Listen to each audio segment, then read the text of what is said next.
अब हम सिंधु सभ्यता के प्रमुख स्थल, स्थिति, संबंधित नदी, प्राप्त की गई अवशेष को देखते हैं। देखिए सैंधव सभ्यता के जो लोग थे ये लोहे से परिचित नहीं थे। लोहे से परिचित नहीं थे तो ये तलवार से भी परिचित नहीं होंगे, ठीक है, याद रखिएगा ये तलवार से परिचित नहीं थे। देखिए सिंधु सभ्यता के मुख्य निवासी द्रविड़ एवं भूमध्य सागरीय थे।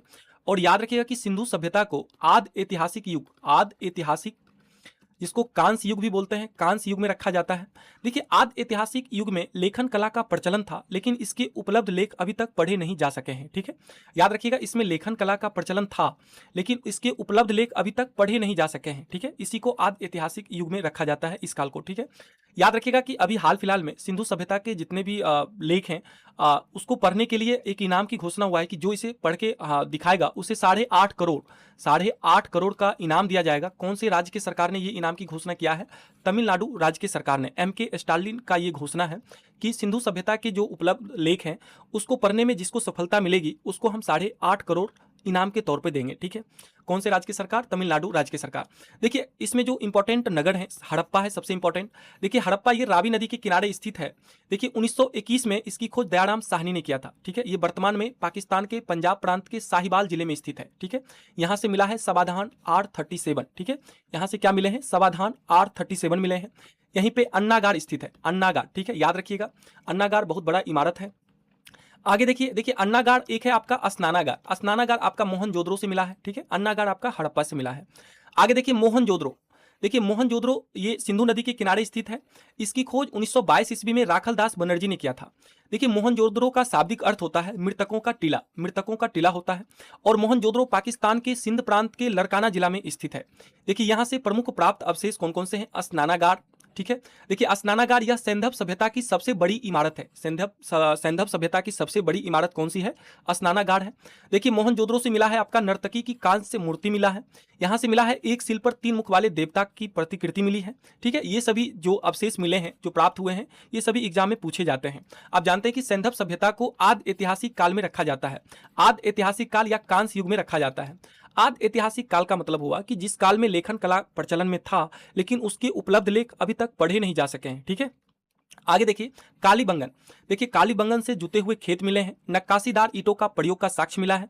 देखिए यहीं से मिला है मृण पट्टिका पर उत्कीर्ण सिंह युक्त देवता की कृति मिली है, ठीक है। कालीबंगन घग्गर नदी के किनारे स्थित है और ये कहाँ पे है? राजस्थान में, ठीक है। देखिए जुते हुए खेत का जो निशान मिला है ये कई बार एग्जाम में पूछा हुआ है, ठीक है। ये जरूर याद रखिएगा कि जुते हुए खेत का जो साक्ष्य है ये कहाँ से मिला है? तो कालीबंगन से मिला है। आगे देखिए लोथल, लोथल से क्या मिला है? लोथल आप जानते हैं कि भोगवा नदी के किनारे स्थित है जो कि गुजरात में है। यहाँ से गोदीबाड़ा मिला है। चावल के साक्ष्य मिले हैं, घोड़े के अस्थिर पंजर मिले हैं, मनके बनाने के कारखाने मिले हैं, ठीक है। कहाँ से मिले हैं? लोथल से। आप जानते हैं कि लोथल ये सिंधु सभ्यता का बंदरगाह हुआ करता था, ये सिंधु सभ्यता का बंदरगाह हुआ करता था, यानी पत्तन हुआ करता था, ठीक है, याद रखिएगा। आगे है राखी गढ़ी। देखिए राखी गढ़ी ये भारत में सिंधु सभ्यता का सबसे बड़ा स्थल है।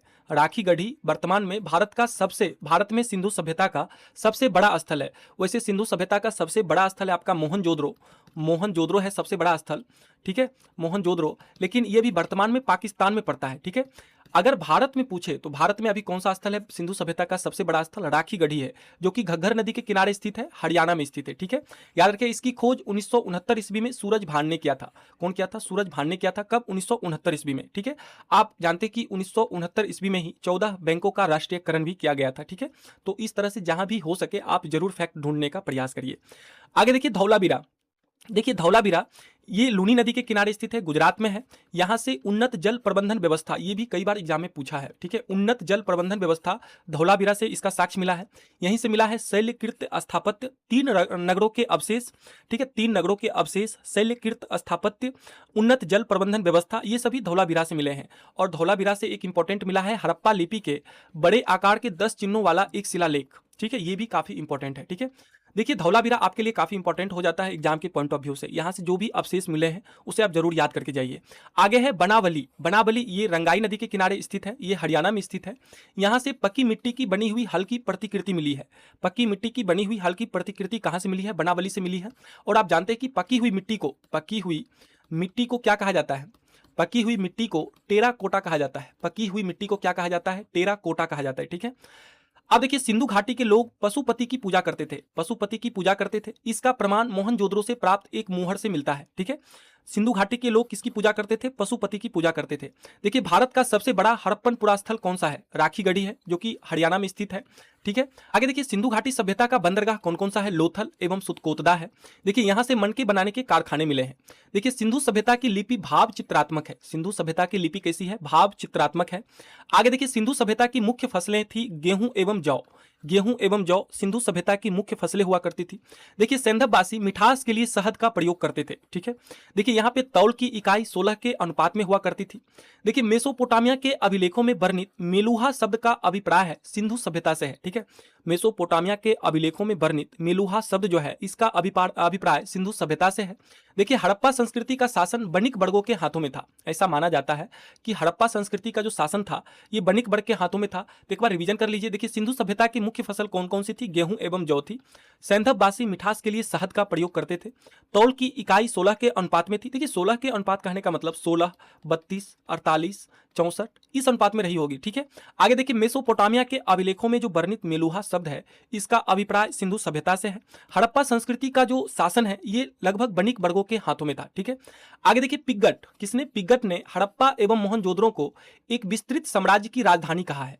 पिग्गट ने हड़प्पा एवं मोहनजोदड़ो को एक विस्तृत साम्राज्य की राजधानी बताया है। देखिए सैंधव सभ्यता के लोग धरती को उर्वरता की देवी मानकर पूजा करते थे। सैंधव सभ्यता के लोग धरती को उर्वरता की देवी मानकर पूजा करते थे। देखिए स्वास्तिक, अभी जो स्वास्तिक चिन्ह आप लोग बनाते हैं ये स्वास्तिक चिन्ह संभवतः हड़प्पा सभ्यता की देन है। स्वास्तिक चिन्ह जो है ये संभवतः हड़प्पा सभ्यता की देन है। देखिए मातृदेवी की उपासना सर्वाधिक प्रचलित थी। सैंधव सभ्यता में मातृदेवी की उपासना सर्वाधिक प्रचलित थी। देखिए जो सैंधव समाज था ये मातृसत्तात्मक था। सैंधव समाज मातृसत्तात्मक था। आप जब वैदिक समाज पढ़िएगा तो वैदिक समाज पैतृक सत्तात्मक था। ठीक है, सैंधव समाज मातृसत्तात्मक और वैदिक समाज जो था, वैदिक सभ्यता जब पढ़िएगा वो पितृसत्तात्मक था। ठीक है, आगे देखिए सैंधववासी सूती एवं ऊनी वस्त्रों का प्रयोग करते थे। सैंधववासी सूती एवं ऊनी वस्त्रों का प्रयोग करते थे। देखिए ये मनोरंजन के लिए मछली पकड़ना, शिकार करना, पशु पक्षियों को आपस में लड़ाना, चौपर और पासा खेलना इनका मुख्य मनोरंजन का साधन हुआ करता था। देखिए सिंधु सभ्यता के लोग काले रंग से डिजाइन किए हुए लाल मिट्टी के बर्तन बनाते थे। सिंधु सभ्यता के लोग काले रंग से डिजाइन किए हुए लाल मिट्टी के बर्तन बनाते थे। वैसे भी जब आप मिट्टी को आग में पकाइएगा, तो उसका रंग लाल हो ही जाता है। ठीक है, तो याद रखिएगा कि सिंधु सभ्यता के लोग काले रंग से डिजाइन किए हुए लाल मिट्टी के बर्तन बनाते थे। देखिए सिंधु घाटी के लोग तलवार से परिचित नहीं थे। देखिए मेरे भाई, जब ये लोहे से ही परिचित नहीं थे तो फिर ये तलवार से कैसे परिचित रहे होंगे? ठीक है, तो सिंधु घाटी के लोग लोहे एवं तलवार से परिचित नहीं थे। देखिए सिंधु सभ्यता में पर्दा प्रथा एवं वेश्यावृत्ति प्रचलन में थी। सिंधु सभ्यता में पर्दा प्रथा एवं वेश्यावृत्ति। आगे देखिए सिंधु घाटी सभ्यता में शवों को जलाने एवं गाड़ने दोनों प्रथाएं प्रचलित थी। देखिए जलाने की प्रथाएं मोहनजोदड़ो में प्रचलित थी, दफनाने की प्रथा हड़प्पा में प्रचलित थी और युग्म समाधियां लोथल एवं कालीबंगन से प्राप्त हुआ है। ठीक है, देखिए टेराकोटा, आग में पकी हुई मिट्टी को टेराकोटा कहा जाता है। देखिए पशुओं में कुबड़ वाला सांड इस सभ्यता के लोगों के लिए विशेष पूजनीय था। ठीक है, सिंधु घाटी सभ्यता के लोगों के लिए पशुओं में कुबड़ वाला जो सांड होता था, कुबड़ वाला सांड, ये पूजनीय था, विशेष पूजनीय था। आगे देखिए स्वतंत्रता प्राप्ति के पश्चात हड़प्पा संस्कृति के सर्वाधिक स्थल गुजरात में खोजे गए हैं। स्वतंत्रता प्राप्ति के पश्चात हड़प्पा संस्कृति के सर्वाधिक स्थल कहां से खोजे गए हैं? गुजरात से खोजे गए हैं। आप जानते हैं कि गुजरात में ही सिंधु सभ्यता का जो बंदरगाह लोथल है, लोथल स्थित है। किस नदी के किनारे? भोगवा नदी के किनारे। ठीक है, आगे देखिए सिंधु घाटी सभ्यता का सबसे बड़ा स्थल मोहनजोदड़ो है। सिंधु घाटी सभ्यता का सबसे बड़ा स्थल मोहनजोदड़ो है, जबकि भारत में कहां पे? भारत में आप जानते हैं कि मोहनजोदड़ो वर्तमान में पाकिस्तान में पड़ता है। पाकिस्तान के सिंध प्रांत के लड़काना जिला में पड़ता है और ये सिंधु नदी के किनारे स्थित है। ठीक है, ये सिंधु घाटी सभ्यता का सबसे बड़ा स्थल है और यहीं से आपका जो स्नानागार है, स्नानागार सिंधु घाटी सभ्यता का सबसे बड़ी इमारत है। देखिए जबकि भारत में इसका सबसे बड़ा स्थल, सिंधु घाटी सभ्यता का सबसे बड़ा स्थल भारत में राखीगढ़ी है। कौन सा है? राखीगढ़ी। देखिए ये घग्गर नदी के किनारे हरियाणा में स्थित है। ठीक है, ये काफी इंपॉर्टेंट है, आप याद रखिएगा। देखिए सिंधु घाटी सभ्यता नगरीय सभ्यता थी। सिंधु घाटी सभ्यता जो थी ये नगरीय सभ्यता थी। ठीक है, याद रखिएगा। आगे देखिए सर्वाधिक अंतिम छोर। देखिए सिंधु घाटी सभ्यता के सर्वाधिक अंतिम छोर कौन कौन से हैं? देखिए सिंधु घाटी सभ्यता का सर्वाधिक उत्तरी छोर था मांदा, जो कि चिनाव नदी के किनारे स्थित है। ये कहां पे पड़ता है? जम्मू कश्मीर में। देखिए सर्वाधिक पूर्वी छोर था आपका आलमगीरपुर, जो कि यूपी मेरठ में पड़ता है। ये हिंडन नदी के किनारे स्थित है।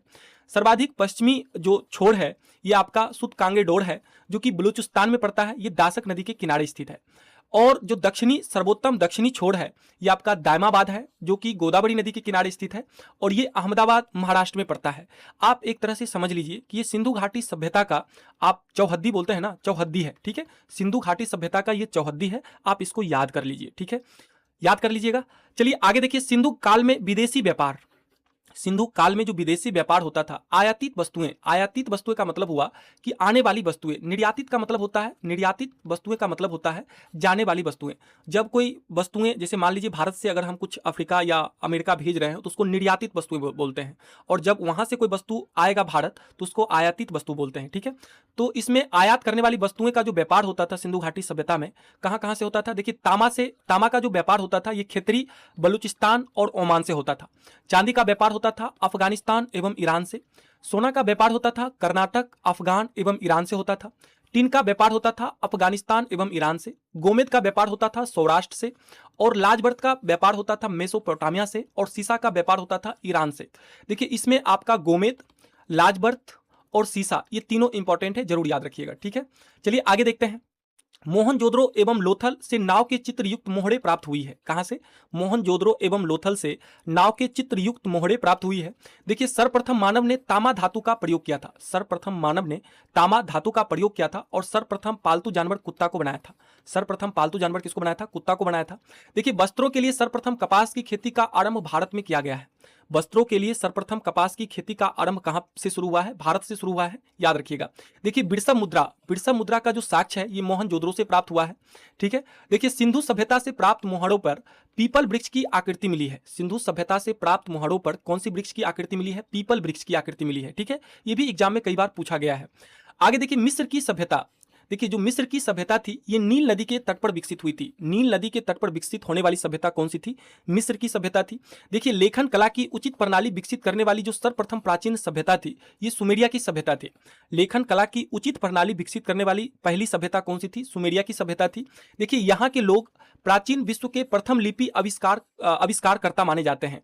देखिए सुमेरिया की क्यूनिफॉर्म लिपि को सामान्यतः प्राचीनतम लिपि माना जाता है, ठीक है। तो लेखन कला की उचित प्रणाली विकसित करने वाली प्राचीन सभ्यता कौन सी थी? सुमेरिया सभ्यता थी। और सुमेरिया की जो क्यूनिफॉर्म लिपि है ये सामान्यतः प्राचीनतम लिपि मानी जाती है, सबसे पुरानी लिपि मानी जाती है। कौन सी लिपि? क्यूनिफॉर्म की लिपि। अभी जो हम लोग हिंदी का प्रयोग करते हैं ये कौन सी लिपि में है? देवनागरी लिपि में है, ठीक है। देवनागरी लिपि का हम लोग प्रयोग करते हैं, ठीक है, देवनागरी लिपि का। और जो इंग्लिश हम लोग पढ़ते हैं, इंग्लिश रोमन लिपि का हम लोग प्रयोग करते हैं, ठीक है, याद रखिएगा ये भी बात। आगे देखिए अभी हाल फिलहाल करंट का ये न्यूज है, 2025 में सिंधु घाटी सभ्यता के शताब्दी समारोह, 2025 का जो सिंधु घाटी सभ्यता का शताब्दी समारोह हुआ था, इसमें तमिलनाडु के मुख्यमंत्री एम के स्टालिन ने सिंधु घाटी सभ्यता की लिपि को सफलतापूर्वक समझने वाले व्यक्ति के लिए $1 मिलियन का पुरस्कार देने की घोषणा की है, ठीक है। तमिलनाडु के मुख्यमंत्री एम के स्टालिन ने सिंधु घाटी सभ्यता की लिपि को सफलतापूर्वक समझने वाले व्यक्ति के लिए $1 मिलियन का पुरस्कार देने की घोषणा की है। और 1 मिलियन में भारतीय रुपये में इसका कितना महत्व है? लगभग 8.5 करोड़, ठीक है। चलिए सिंधु घाटी सभ्यता से संबंधित जितने भी इंपॉर्टेंट फैक्ट थे जो एग्जाम के पॉइंट ऑफ व्यू से बन सकते थे उन सभी फैक्ट को हमने बताया।